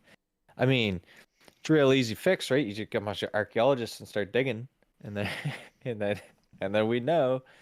But yeah, that was another thing. Yeah, no, I didn't really look into too much of the guy's claims because like it's kind of nothing new from what I could tell. It's like it's just the controversy is caught up to the Netflix series now, I guess. Like they're just bringing it in. Yeah, I mean, yeah. My friend watched it. I told you that my friend Matt watched it, and he blew his mind. It's good TV for what it's worth. So, Yeah. I mean, yeah. hopefully it'll spur like more interest in things, and we'll get people really working. But you know, there's that tourism industry, right? It's a huge driver. Yeah. Yeah. Yeah. I think it's I hope it. I mean, not that I want to like intentionally shake people's faith in like our system, our academic systems, but people just need to remember though that you know a lot of these universities are businesses, and just because somebody's associated with the university and has spent enough time there, even if someone spent a lifetime doing something, right? Their interpretations aren't flawless. Like it just, unfortunately, the way that it is. And now, is their opinion worth more than mine on some of these subjects? Well, yeah. And I would probably argue that in some degree it is, because I think the more time you think about a specific thing, the more weight that it gives to your opinion on it, right? Some opinions are worth more than others. But sometimes people are afraid to go after the truth because it's inconvenient for their career. So The Guardian just fucking yesterday tweeted, "Ancient Apocalypse is the most dangerous show on Netflix." 1 day ago. well, yeah, Oh and again, this is like, so I mean, I'll use the cylinder seals as an example here to very quickly diffuse any potentially a lot of credibility that academics around this subject have on them, in that their interpretations are massively flawed. And now Sitchin is a good example of what I just talked about, because Sitchin was guilty of, how would you put it? He was very liberal with he became too liberal with his interpretations to fit his narrative. But and there's sites called sitchinswrong.com and going on about how he's wrong, but still he wasn't. These people, for whatever reason, although they have some kind of base intellect that allows them to progress through their undergraduate, their master's, and their thesis, they lack the consciousness to clearly understand what's depicted in these seals and or the courage, because they may see this and just not want to get involved with it because of the stigma around it. And the stigma, I think, is intentionally created to some degree. But the cylinder seals depict strange things. I think they depict who these people were that built these megaliths. And in some instances, it's very obvious. And they depict where they're from as well. And those are bold statements, obviously, especially if I were to make them formally to like any of these academics associated with Sumerian literature. I was in the Louvre recently and almost did. I was trying to find somebody to talk to about these things, but alas, there was no one around. And the experts aren't really at the Louvre. They just go to the Louvre with tour groups, and I wasn't going to go up to this woman looking at the cylinder seals and be like, excuse me, miss, no, that's incorrect. Because I'm not like a fucking archaeologist, I'm a philosopher. But I'm seeing something in this that they're not, which is kind of what philosophy is for. So sitchinwaswrong.org.gov, I'll take meds. Yeah, exactly. Yeah. But yeah, that's a ridiculous thing to say. It was on The Guardian, you said? It was the most dangerous show on Netflix? Yeah, it said the title of the article is "It's the most dangerous show with Netflix. A show with truly perpetuous theory is one of the streaming giant's biggest hits, and it seems to exist solely for conspiracy theorists. Why has this been allowed? Oh my fuck!" So it's pretty damning. Holy what? Like it's the wording here. Like, hold up. Of course it is. These people are okay. So 1 second. So it starts off basically by suggesting that we can know that this is bad because he's interviewed by Jordan Peterson and Joe Rogan. So right off the bat we have two of the we're gonna swing at the right kind of names here. They said it was bad because he was interviewed by Jordan Peterson and Joe Rogan? So what the way it's okay, so I'll read the paragraph. So just listen to the rhetoric here. So fortunately you don't have to watch for long to find out.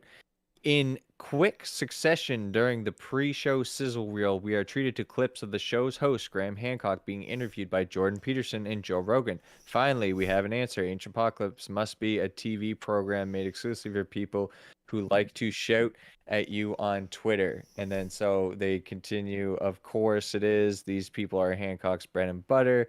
The free thinkers, in quotations, who through some bizarre quirk of nature are often more primarily outraged than anyone else on Earth. They draw to Ancient Apocalypse thanks to in part of Hancock's loud and persistent claims that his life's work is being suppressed by big archaeology. Okay, so then they summarize his thing. Ice Age responsibility 12 years ago, wiped out by a flood.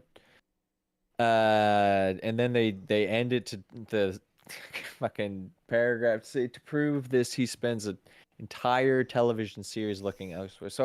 Looking everywhere. So entire television series. So they don't have to use the word entire here, and this writer knows it, right? Like to prove this, he spends his television series looking elsewhere. Because, yeah, I mean, you even suggested that potentially there's a second season. He's got more that he could go out. Like, we're not suggesting that this is the entire television series right now based on the first season. This person's biased is suggesting that. So he says he travels to Malta. These are the archaeologists that were shouting at him on that TikTok thing. The Maltese archaeologists. That's like, I don't even know where that is, but. It's just to prove his okay. So he says he goes there surely to look at the remnants of old structures and insists they prove his theory. And then he says so this I don't agree with this at all. So, they say, of course, because a great deal of every episode is spent railing at the buttoned-up archaeological institutions that fail to listen to him. This is not true.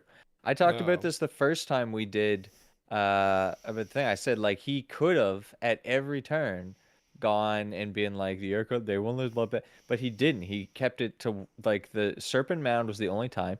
I think he mentioned it. He mentions like he's mentioning that like archaeologists won't look at these, archaeologists won't look at that because like that's literally what's going on. Maybe I'm wrong about that. Maybe they are looking at it. Maybe they look at it every day, and he's just saying that they don't look at it. But I don't know. So So the result, sadly, given it's about an intelligent life form being exploded off the planet. All right, that's a nonsense paragraph.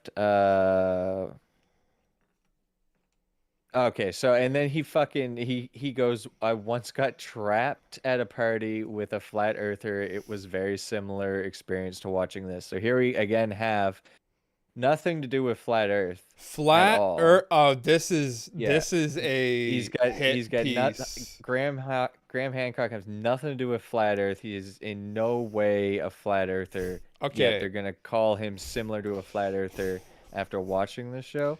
And this is an anecdotal experience. This person suggesting that they got trapped by a flat earther.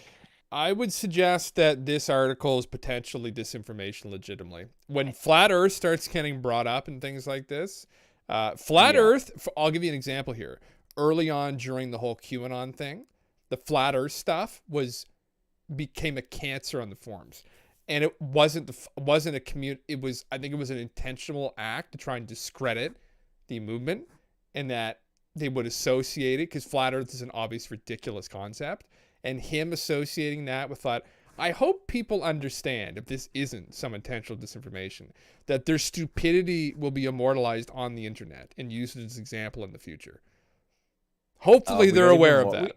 We got even more rhetoric. Okay, so last paragraph here. Second last. For some reason, I don't know why he threw this in there with like the tone of this. It doesn't fit the tone of the article, but which isn't to say we should dismiss Hancock's theory out of hand, of course, because if he's right and the history of humanity really is just the first 5 minutes of Prometheus, so there we have. Okay, so there, or he's being ironic. So it would change everything we know about ourselves, but we certainly shouldn't treat his hodgepodge of mysteries and coincidences as facts. Okay, I actually didn't read all the insulting parts about that. It still fits the thing. So now we have his conclusion. That's the danger of a show like this. Okay, so there's a danger in the statement like this, though, unfortunately. So Yes. it whispers to the conspiracy theorists in all of us. Okay. What do you mean by that? Like, so this is again like here we have we've had flat earther buzzword in here used. Jordan Peterson, Joe Rogan used as criteria for bad information, which Not I the mean case. Joe Rogan maybe. Like Joe Rogan's not a doctor. Do not listen to Joe Rogan. Do not listen to what Joe Rogan says after somebody talks to him. No, he's just got but he's got a lot of people on there. He's just got a podcast. Yeah, but it's a good it's a good sample of like our people. You know, he does have good people. So and then they go on. And Hancock is such a compelling host that he's bound to create a few more in his wake. So this is just like, he's making conspiracy theorists. It's like, okay, I didn't really feel that way. He's not talking about I guess the archaeology big archaeology conspiracy conspiring theorists against him, but but not. that's just a market driven. I just feel like that's tourism driven like thing. It's not really like a conspiracy thing. It's just the way things are going. He's just saying that there's Who there's wrote an this? unfortunate precedent. We got his name later, but so believing that an ultra intelligent creatures help to build the pyramids is one thing, but where does it end? Like I don't understand. This is where it loses me, okay? Believing that the election is fraud is real. Believing 9/11 was an inside job. Worse, all these are question marks, right?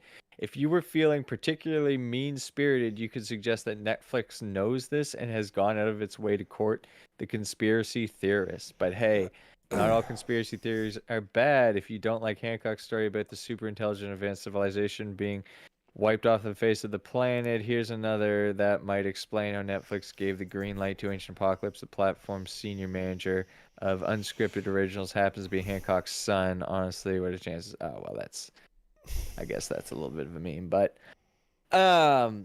there's a sad man writing this article. Okay, well, Let's say his yeah. name.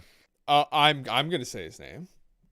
His name is Stuart Heritage. Stuart. Stuart. He writes about film, TV, and music.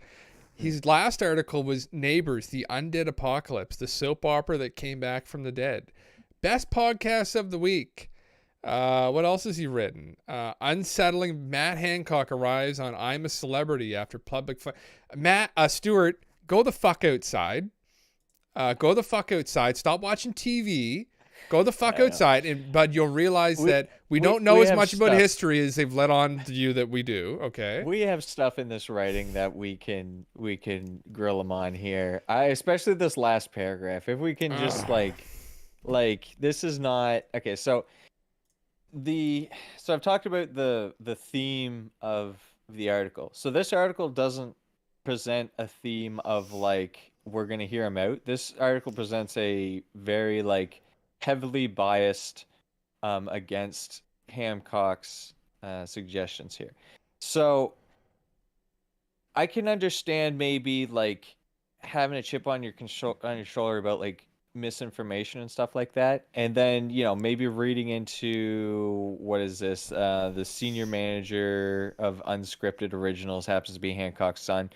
Sure, yeah, is this his literal son or is it his son-in-law? I don't know, but yeah, so there might be a little bit of nepotism in the fact of that this got onto Netflix, but when he comes in here and says like, yeah, so the conspiracy theorists of the aliens building the ultra intelligent building the pyramids is one thing, but where does it end? The election fraud, 9/11 inside job, where like if you can't challenge an established like narrative of an institution because you might just challenge narratives that aren't supposed to be challenged or don't need to be challenged or something. Like what the fuck is the point of that? I'm not following this. I think Leaky, this is our encounter with the genuine idiot.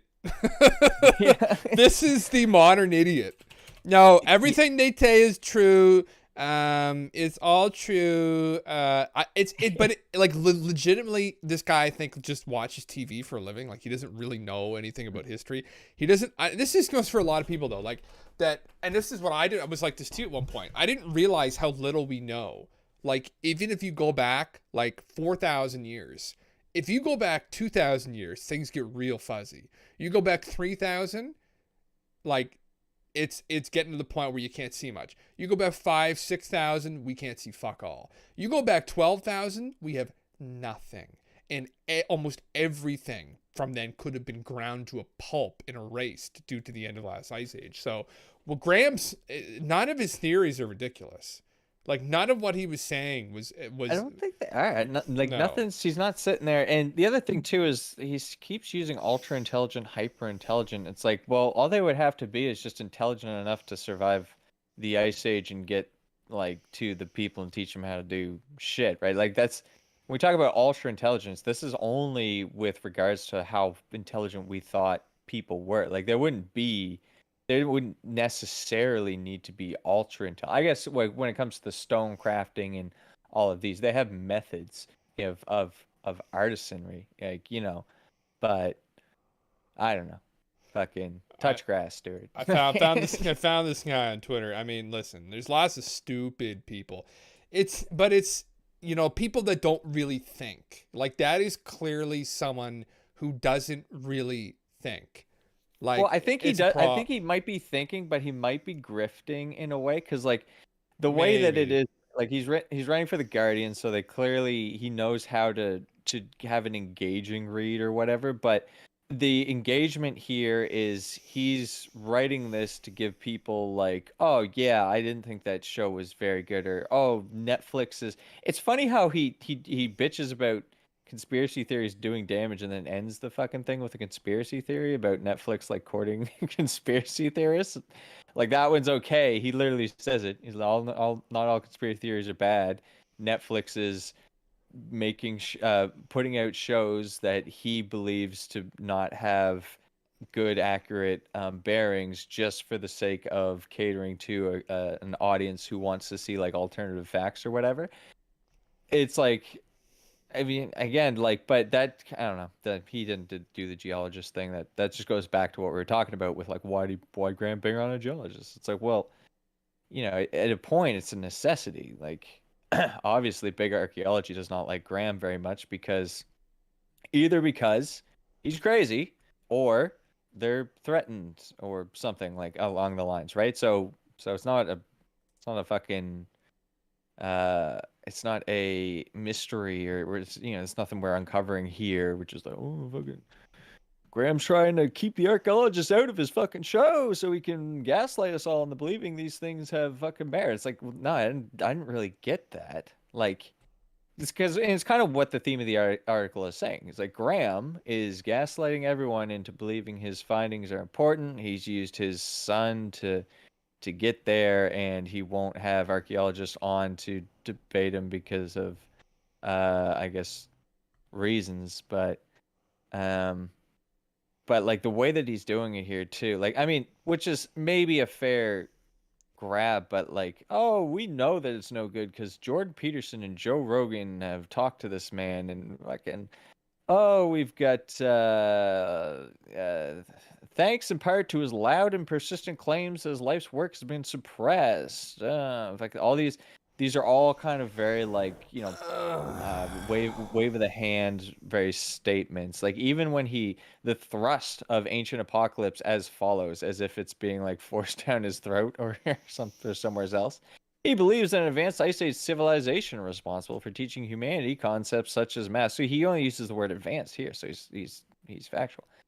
Such as maths, architecture, and agriculture was wiped out in a giant flood brought about by multiple comet strikes around 12,000 years ago. There are signs elsewhere, or everywhere you look, he says, to prove this. He spends an entire. So again, he proves it.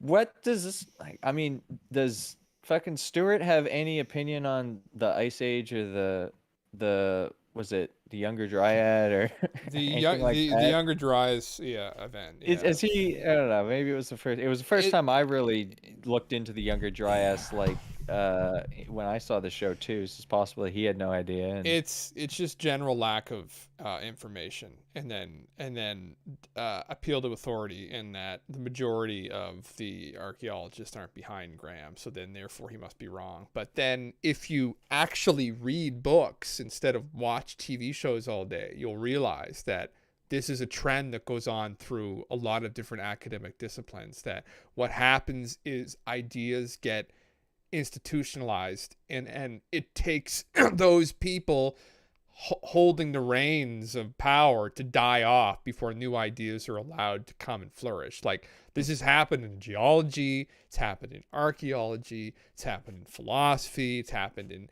mathematics, it happens in all these different disciplines, that people just have a hard time letting go of power, right? It's a problem we deal with in our world today too, Stuart, right? It's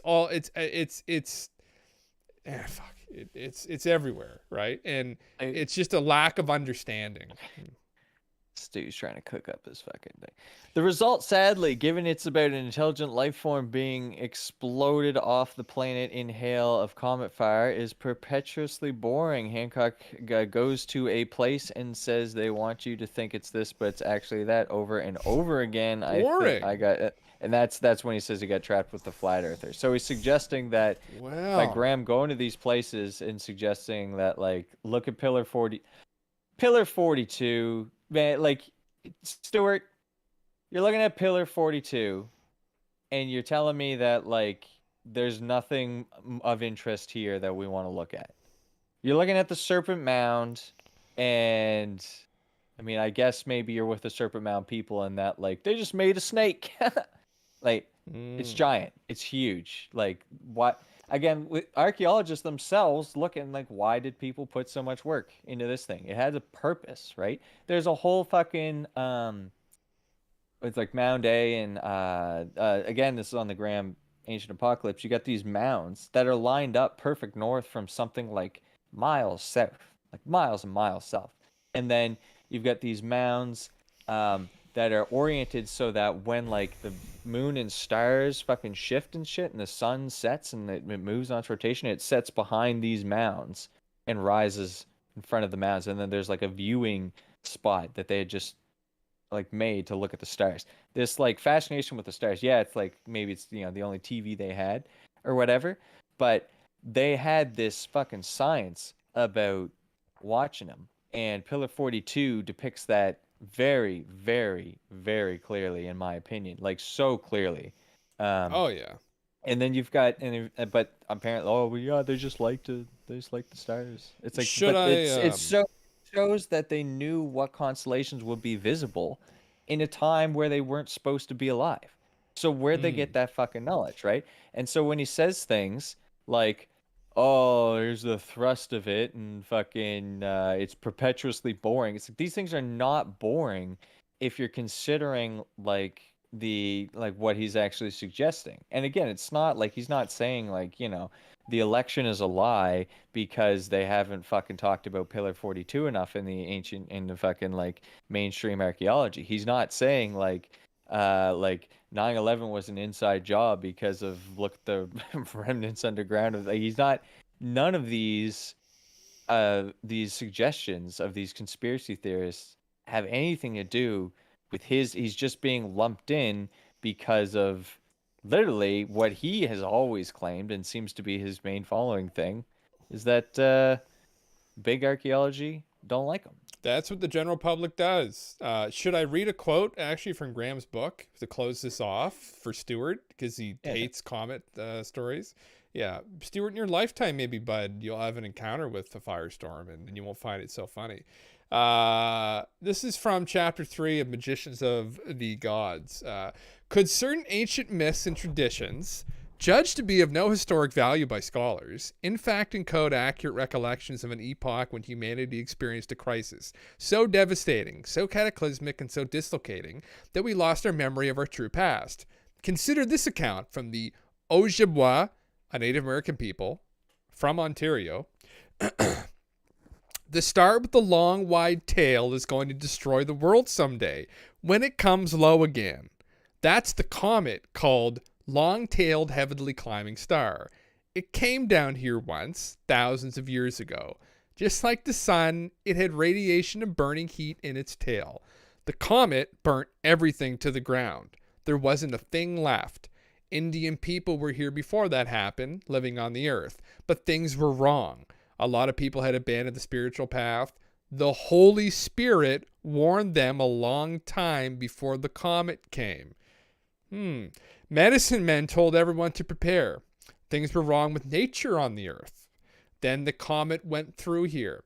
It had a long, wide tail and it burnt up everything. It flew so low, the tail scorched the earth. The comet made a different world. After that, survival was hard work. The weather was colder than before.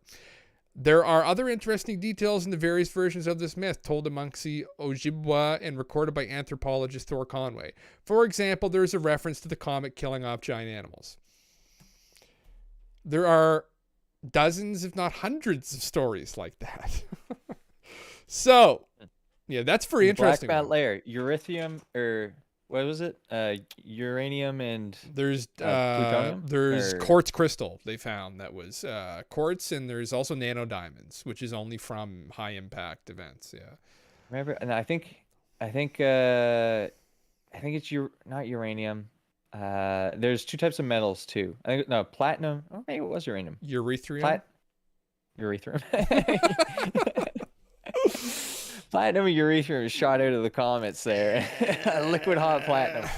Like a burnt, scorched everything up. Fuck But no, like me. it's like these are not found like high to the summit or like close to the earth or whatever, like close to the surface of the earth. So it's either that there was a bunch of fucking Teslas on fucking earth that got fucking trashed and all their lithium batteries, their fucking lithium batteries got fucking melted. Um or there was some sort of like thing, at least in North America and Europe, because they found the layers there, as I said, where all the white people live. Exactly. Yeah. Convenient for this day and age. Very Maybe when it convenient. comes around, we'll have a lot less white people. I don't know. See what's going on. Could, But, could be possible. We'll do ladies and research. gentlemen, until that day, you guys got to keep it casual because we're at 2 hours. Keep it casual.